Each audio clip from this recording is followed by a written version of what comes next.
Je te l'ai dit pour les nuages, the music of Theodorakis and the beautiful voice there of Dr. Angelica CATHARIOU, who is the guest on my program today, this afternoon, and is greeting us from Thessaloniki, if I'm not mistaken. A very warm welcome.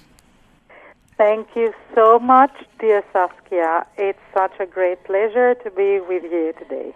Thank you so much. And I omitted to say also that you're a professor, assistant professor in the Department of Music, Science and Art at the University of Macedonia, and of course the ultimate mezzo-soprano.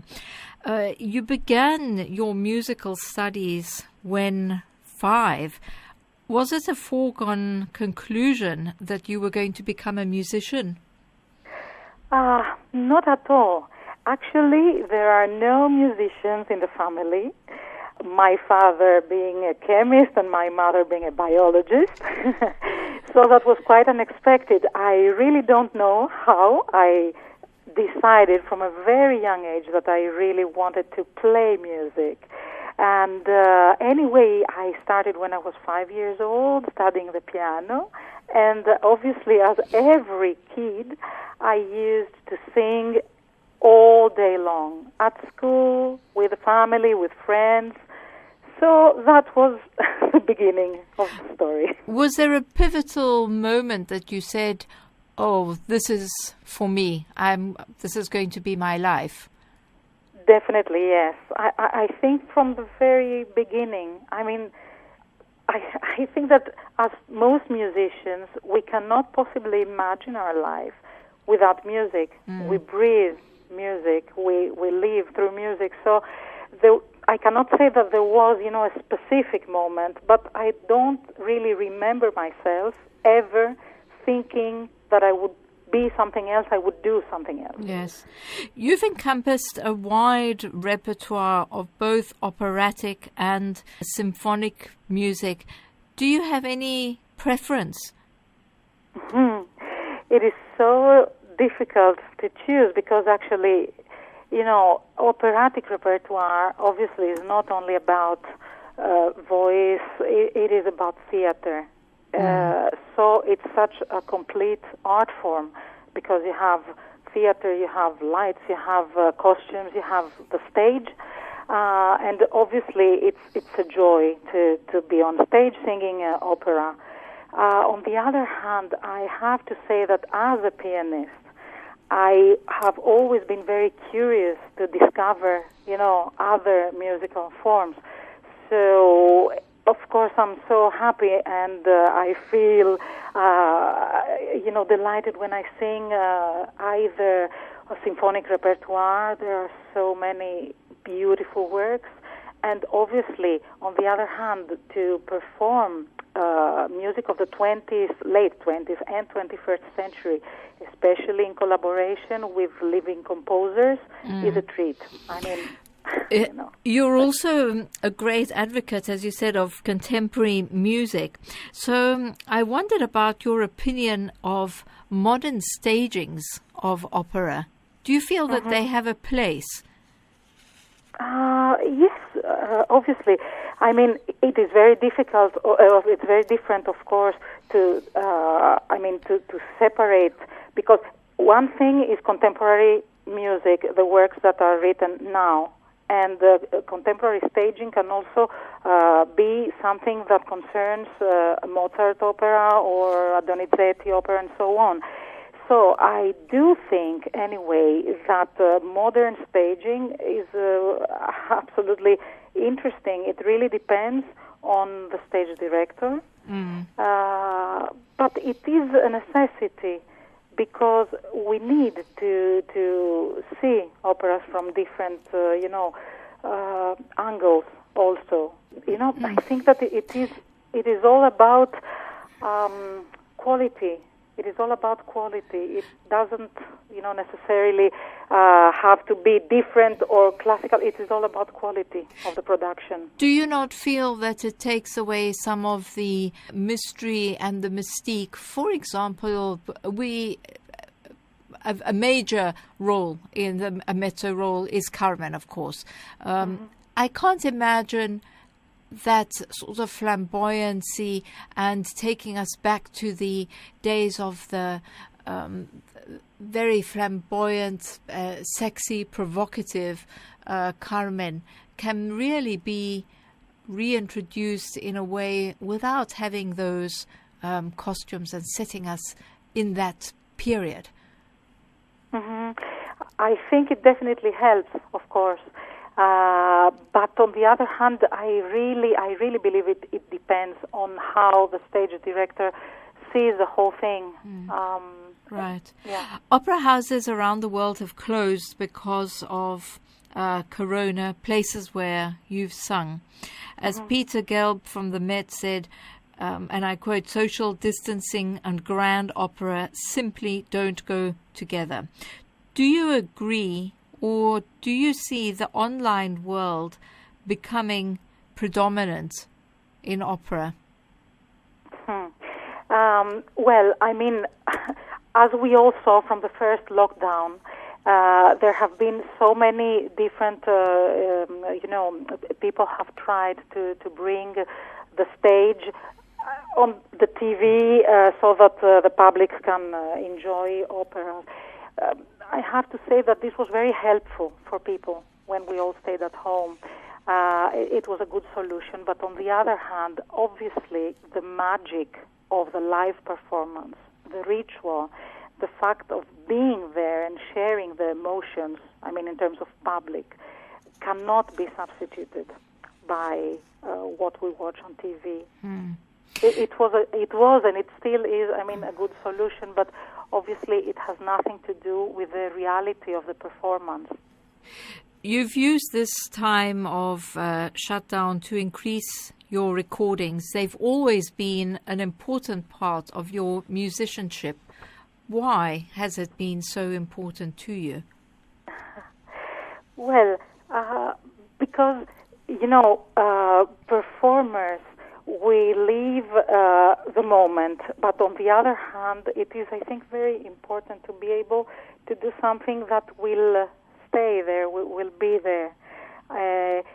So I was very much interested in not exactly promoting, but contributing to the promotion of contemporary, especially contemporary composers.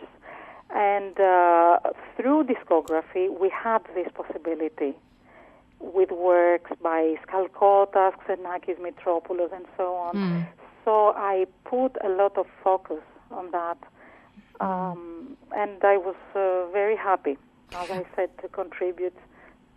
We'll come back to that. I just want to also touch on your many research interests. They include opera, music, theatre, and the vocal works of Benjamin Britten and Kurt Weill. How challenging is the role of the vocal performer in these works? I think that the role of a vocal performer is challenging in all works, all composers, all periods. But I do have a special, let's say, affinity with the work of both composers. And, while I was living in France for many years, I had this great experience of collaborating with Opéra et Ballet in France and the Weill Foundation in New York, touring operas by Kurt Weill. There were long tours that lasted more than 1 year in different theaters with great colleagues, and all this experience really brought me, to discover the universe of Kurt Weill, and it was a fantastic experience. And the same goes, for Benjamin Britten, because we had the chance while at the Opera House in Strasbourg to do Beggar's Opera under the musical direction of Stuart Bedford, who is a specialist, actually, and knows very well the music of Britten, and that was really a great experience. The listener also, of course, plays an important part. so often we hear programming of contemporary composers, and less so, I must say now, probably in the last 10 years than before. But it's very difficult to get contemporary, to get people in to the auditorium and to listen to contemporary music. Why do you think this problem is so apparent?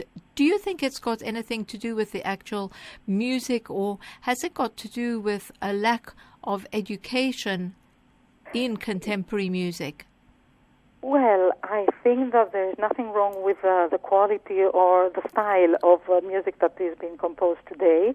Obviously, there are many different styles and many different composers, but no, I don't think that this is the problem. Actually, what we should do is to build the public, to build a new public, to educate the public, but not in the sense, of a strict academic educational plan or whatever, but we just have to bring new music to people. It is normal that people prefer to listen to something or see a performance, a production of something that they already know, they can identify with, and it's less likely that they want, to discover something new, which they don't know what to expect. But this is what we should be doing as artists, to bring new music to people, to our public. Do you think that it's going to take the same number of years that, for example, it took Mendelssohn? Let's face it, his music wasn't really discovered until so much later.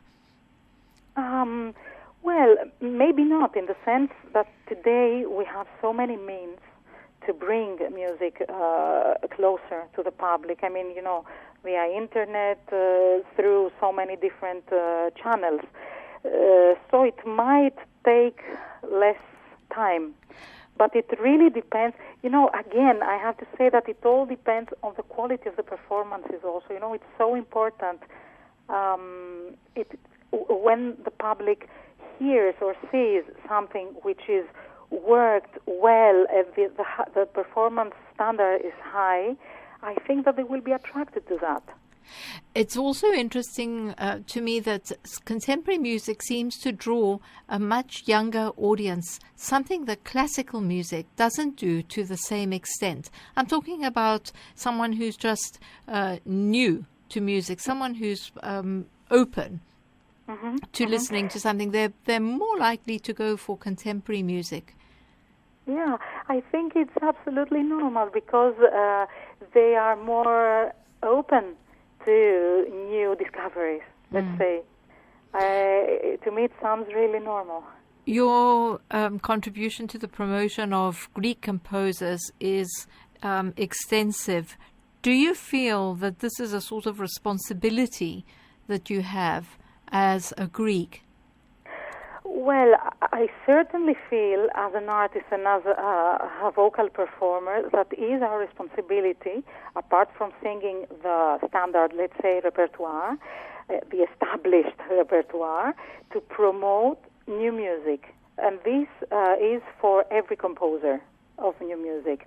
Now, being Greek, of course, it is a pleasure and also a duty, yes, why not, to contribute to the promotion of the works of such composers. And we're talking about composers like Skalkotas, like Xenakis, who obviously are now well-known composers. On the other hand, there was, for instance, the project with Mitropoulos' music, because Dimitri Mitropoulos is a very well-known and established conductor, but not many people knew that he was a great composer. So one of the, let's say, the most interesting projects was that of the world premiere and the world premiere recording, but also a presentation in concerts in Vienna, in London, etc., of his 14 invenzioni, 14 inventions for voice and piano on poems by Cavafy, erotic poems by Cavafy, which is also a very interesting, point. And we could say that this cycle is the Pierrot Lunaire of Greek music. There are many Wow. similarities. It is very interesting, very interesting. And I have to say that I am very happy and proud that we managed to have a huge tour of this music by Mitropoulos and, of course, record it. How do you select what you're going to work on and with whom you're going to work as well, as far as new composers? How do they come to your attention, the ones who are not as well known? Mm-hmm. Well, first of all, when we talk about names like Xenakis Mitropoulos, Yanni Christou, etc., obviously these are part of the 20th century music, which is already, let's say, part of the history, right?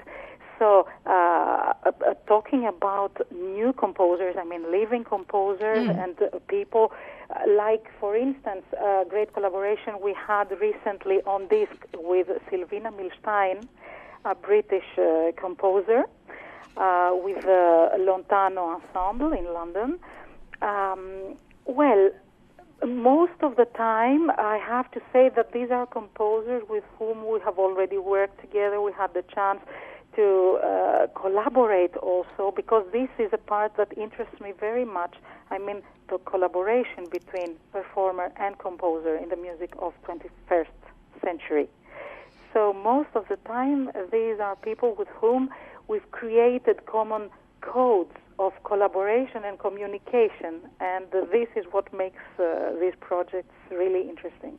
When you're working with a living composer and you're together in the studio or in the rehearsal hall working on it, do you find that they want to make any adjustments, and how easy is it to actually work together? You obviously have your own interpretation. You've, I'm sure, also listened to how they perceive it. Is it easy to find common ground? Well, I think that, first of all, it is a huge privilege for the performer to be able to work with a composer. Because, you know, this is something we very rarely get. Normally you sing Puccini, Mozart, Bellini. Yes. So you've missed the chance of having any kind of collaboration with a composer. I think it's really very challenging and very, very interesting. That's the beauty of it. Because the composer, obviously, we are there to serve the composer, actually. The music, the ideas, and everything. On the other hand, of course, the composers normally are quite open. So sometimes they do take some suggestions, or mostly they are inspired by either the personality or the vocal identity, let's say, of the performer. So I think that they are very much willing to collaborate in this sense, and maybe change something or add something, etc. On the other hand, as I said before, we as performers, and I say that for me personally also, I am there to serve their music. So obviously, their ideas about their own work come first. In 1932, the musicologist Wilfrid Perrott reported to an audience at the Royal Musical Association in London the words of an unnamed professor of Greek with musical leanings. And he said, "Nobody has ever made head or tail of ancient Greek music, and nobody ever will. That way madness lies."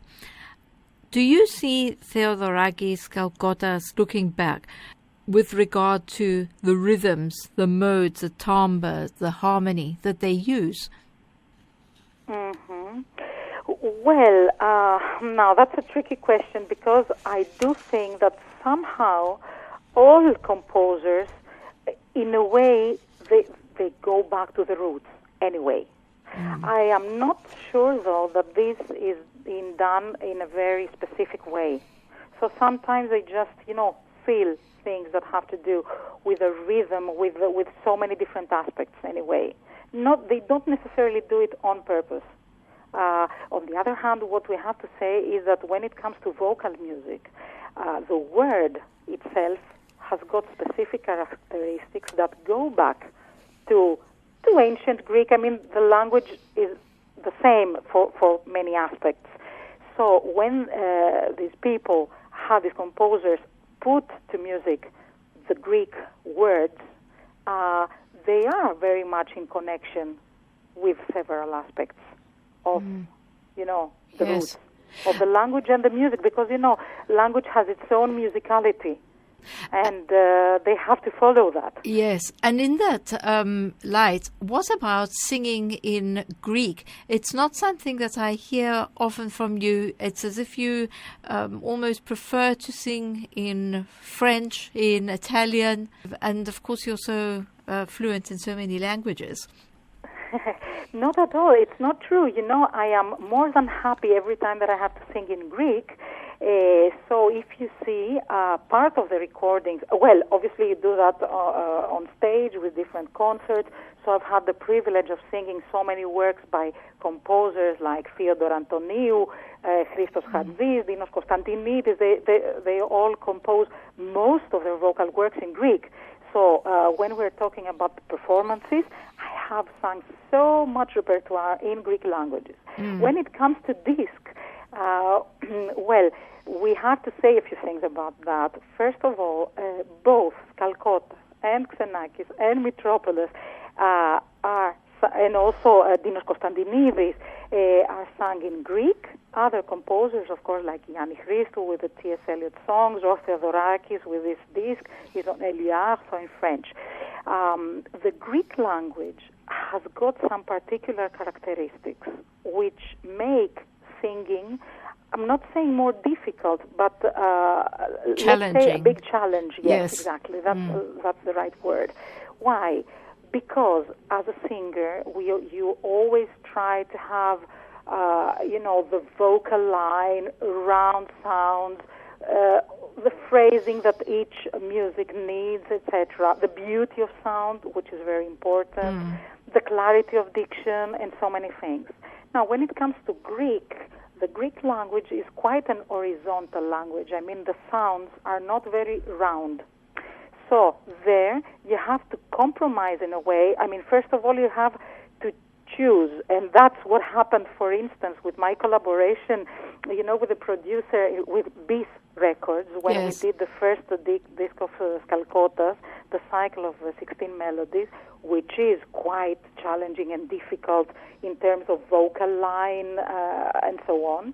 So my first question was, all right, what do you want? Do you simply want a beautiful sound, or do you really want to listen to the Greek language? Yes. And that was very important in order to decide, because sometimes while singing in Greek, you have maybe to sacrifice a little bit the beauty or how can I say, a round, warm, rich sound, in order to make it sound credible, and not only credible, but real. It is a choice between credibility and beauty, and you have to find the juste milieu, as French say. How do you select the works? For example, the T.S. Eliot songs that you refer to of Yannis Christou, who died tragically a day before his 44th birthday in a car accident in Athens. Actually, interesting on that note, I've seen some sources that say he was born in Heliopolis in Egypt, but it's recently been reported that he was born in Nicosia. Do you know about that? No, I had no idea. That is very interesting. I didn't know about recent developments. I was wondering, very beautiful songs that he wrote. Mm-hmm. Well, for a Greek singer, Yanni Christou is a very important composer, and actually I had the chance from the very first, let's say, steps of my career, of my artistic path, to be in touch with his whole universe, because Christou's music is not only about music. He was a metaphysical presence. He was a philosopher. I mean, a really important, figure of philosophy also, not only music, and a great personality. So when I first was introduced by Fyodor Antoniou, another great composer and Daskalos, teacher for most of us, Adoniou was in contact with Yanni Christou, so he knew very well his universe, his music, everything, and he actually taught me his songs and the first symphony. So I had this chance, and since then I had the opportunity to perform these songs so many times in Greece, abroad, at the Megaron Concert Hall, at Carnegie Hall, in the UK, and finally the day came that I got this proposition from Melisme Records, which is a French label, to record them, and I was really very moved, and obviously I agreed. What are the challenges of the Elliott songs? Because the use of voice is really very different from one melody to another. Well, there is a huge variety, as you say, and this is very, very interesting for this cycle. But the most important thing is really for the performer to try to be inside Christus, universe. Once again, I use the same word because this is the most important thing, and to follow the flow of the music and the language and everything. I found the recording of Little Trojan Women by Thanos Mikroutsikos, which you performed with Nelly Semitokolo. Yes, very moving. She somehow found the perfect balance, present but never overpowering. And I was wondering, how difficult is it to find a pianist who's sensitive to working with singers? Well, first of all, I have to say that Nelly Semitokolo, of course, is a great figure of Greek music. She's a fantastic pianist who, by the way, was a close friend of Yanni Christou, and she was in the car the night that the accident happened. With her husband, Grigoris Semitokolo, who was an artist and who was one of the closest collaborators of Yanni Christou. So Nelly somehow has got all this, magic in her playing, and she has played so many works of course, of the classical repertoire, but also of contemporary composers. Now, I have to say, just a small parenthesis, that for this performance of Little Trojan Women, we worked so much with Thanos Mikroutsikos, who was on stage with us, and that was a great collaboration, and we had the possibility to work for years with Thanos in order to create a common language. He wrote songs for myself and Nelly, and these are the results of such a long-standing collaboration, that you can really, when you arrive on stage, you are totally at ease and you can really enjoy the ritual. The synergy is definitely there. Of course. Now, coming back to your question, it is very important for a singer to be collaborating with pianists who are very sensitive, not only to the balance, which is of course very important, but to the phrasing. And it is about chamber music, no matter what the style of music is. So we complement each other. It is very important. I have to say that I was lucky enough to collaborate with great pianists, both in Greece and abroad. So, just to name a few, Nikolaos Samaltanos, Christophe Sirodeau, David Abramovitz, Emmanuel Olivier, fantastic people. In your teaching schedule at the University of Macedonia, you also lecture on chamber music. So you preempted this next question, speaking about the importance. Do you think that it's an area which is too frequently left behind from universities on their curriculum? Not really. No, I don't think so. What I would like to say that sometimes we singers, maybe not the younger generations, but anyway, we have this, idea that we sing and people follow, either the orchestra or the conductor or, the pianist, which is not true. Of course, the word has a leading role, and we are there to serve the word. but this is completely different. The important thing is that when we make music, we are all together. I'm not saying that we should be seeing, the vocal line as instrumentalists. There are differences. The voice has got specific, particular characteristics that need, to be seen in a different way. But still, I think that for a singer to perform chamber music is so important, because that is the way we learn that it is all about collaboration. Mm-hmm. In all kinds of music, all styles of music, all composers. Do you believe that students are as diligent as they were when you were a student, or have times changed? I think that, students are always very eager to learn, and this is the most important thing. They are very enthusiastic because this is the power of youth, and they're very open. Now, obviously, times are changing. The means are changing. So I'm not sure. I think that, no, students are always have the same characteristics, which really are the enthusiasm and the openness. What changes is what happens around. I mean, maybe now they have more the possibility, I don't know, to travel, or if they don't travel, they have the possibility to watch so many performances on YouTube, and all this helps in a way to open and broaden the horizons.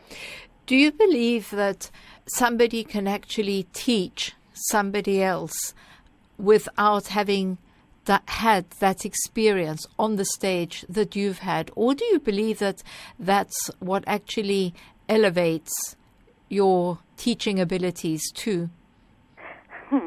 Well, thank you very much for this question. I think this is the very essence of teaching. I mean, obviously, when we teach, it is about the technique of the instrument, of voice, etc. But apart from that, it is very important to be able to open up the horizons. And in order to do that, you have to have your own experience on stage. I have to say that I was very lucky in all my artistic career to have great teachers, great professors, great colleagues. I learned from everybody. I don't know, Claudio Abbado, Jonathan Miller, Kostas Paschalis, to name a few, so many important people, giants in their own field. So all this experience that I gained on stage, I am very happy that I can transmit it to my students at the university.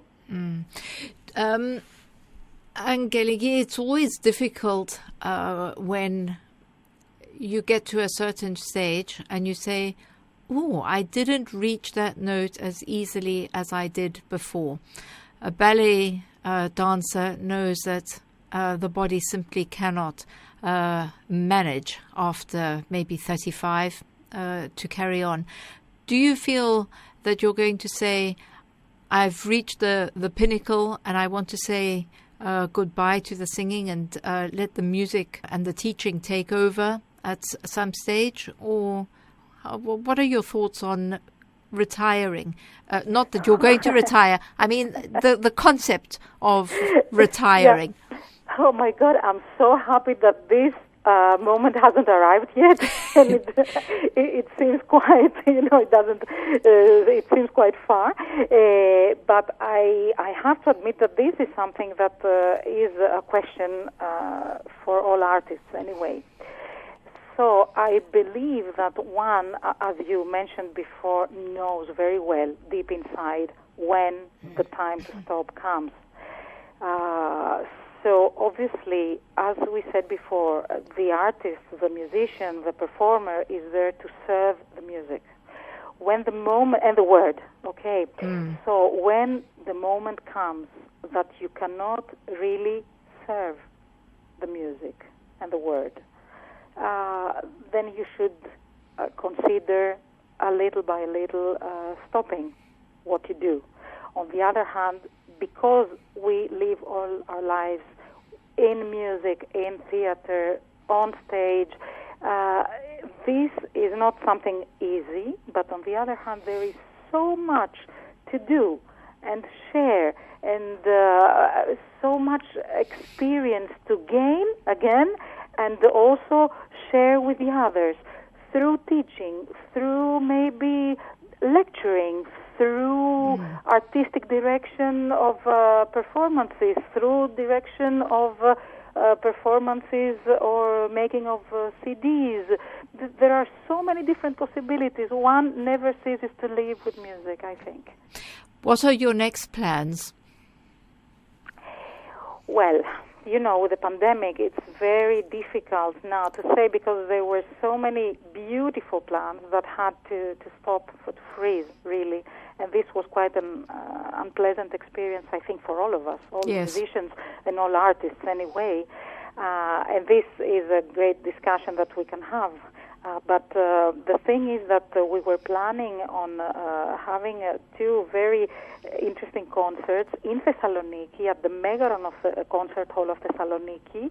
One was with the State Orchestra with music by Mikis Theodorakis, and the other was a concert of French chamber music with excellent fellow musicians from Greece and France, with Philippe Forget, who is a composer and conductor and who would also be singing for this project, French music. So there are some very beautiful concerts in Spain that were planned with the Orchestra of Granada, and we already did a concert last year. Now we have to wait and see what is going to happen next, because we did have to cancel or postpone some of these concerts and plans. And another big plan for an operatic production, but we are still waiting, so I cannot say much about that. Yes. Any hopes of another disc coming out? Soon, yes. Excellent, excellent. So we wait to hear from you, and hope as soon as the pandemic is nearing a close that we see you back on the shores of Cyprus too.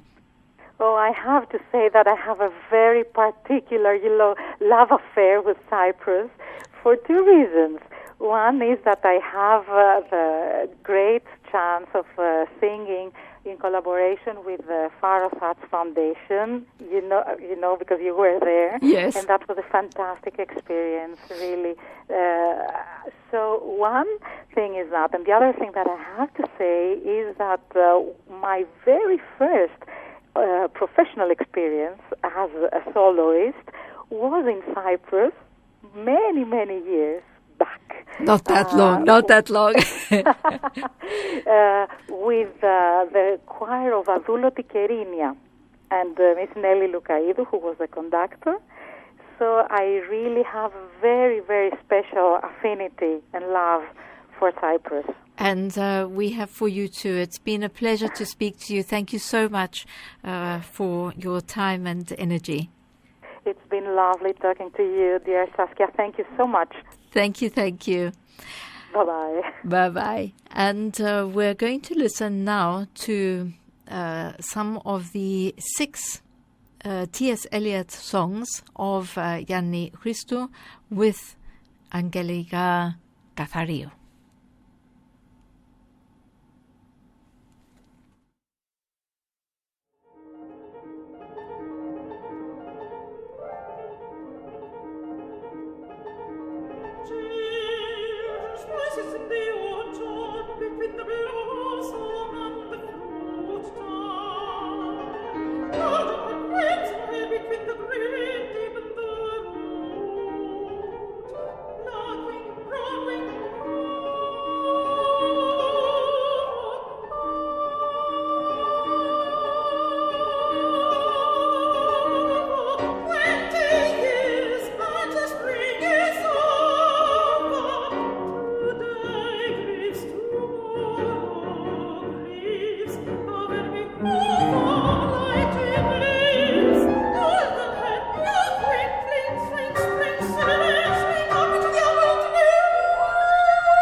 crucifixus multi whisper.